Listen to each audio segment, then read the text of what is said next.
We know that Google is tracking us. We agree to it when we set up our phones. So we wanted to figure out what exactly Google is learning about us throughout the day. So here's what we're going to do. We have two identical phones. The only difference between these two phones is this one is in airplane mode.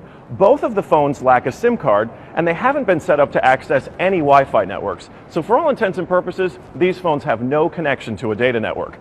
We're going to keep them with us throughout the day. And while I travel around DC, we're going to figure out just what Google is finding out about me. Our first stop, Sim's convenience store, just outside our Fox bureau, for a quick coffee. From there, we took a walk to the Capitol and took a quick walk around the Senate office buildings, and then decided to hop in a car and head around town. Hello. We're going to the Children's Hospital, please. To run our tests, we had to do more than walk the block, so we took a tour around our nation's capital. First, due north to the Children's National Medical Center Hospital, then west to St. Albans School and the National Cathedral. Our tour around town was a 14-mile journey that lasted more than an hour. The entire time, the phones had no access to the internet. Oh my goodness. Not a Wi-Fi connection and not any cellular data service. It almost seemed quaint to assume that Google wouldn't even be able to collect data on me. Let's head back to the bureau, my friend. Oh, that church is beautiful. Google's business model is simple. Collect data on its users and then use that data to sell targeted ads. It's a business model called surveillance capitalism. But does that critical data collection work even when your phones aren't connected?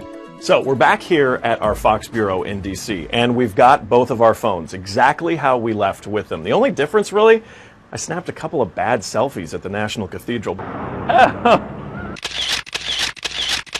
But otherwise, they have stayed in my pocket for the entire day. So let's find out what they know. This is our man-in-the-middle device. It's basically a Wi-Fi network that these phones are going to connect to once we turn their Wi-Fi on. It's going to pass data through it on the way to Google. But on the way, we're actually going to get a copy of the same data that Google's going to get. We'll be able to decrypt it and then find out where we've been throughout the day. Within minutes, the numbers rolled in. The phone that wasn't on airplane mode registered more than 100 locations, 130 activities, and even 152 barometric readings. As soon as it hooked up to our Wi-Fi, it transmitted 300 kilobytes of data straight to Google. The phone even logged our exact locations, tracking us all around town, the Capitol, the hospital, the school, and the cathedral. Now you may notice what's missing here is the exact route that we took, but it got that data too. It knows when I got out of the car.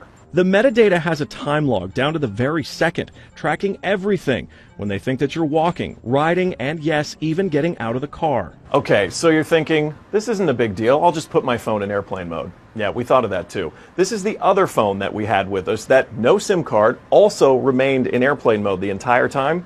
Let's see what kind of data it captured. The phone with airplane mode activated actually logged more locations and activities than the other phone, and it also transferred hundreds of kilobytes of data to Google as soon as it was activated. The only thing that's missing from this map is our stop at the Children's Hospital, but it still knows we were there. There it is. Exiting vehicle, 100% accuracy. Through complicated user agreements and free software, Google gets users to sign away their privacy for nothing. They're even following you in the places that most people would expect total privacy: government buildings, a children's hospital, a private school, a church. Every move you make, every step you take, Google is watching you.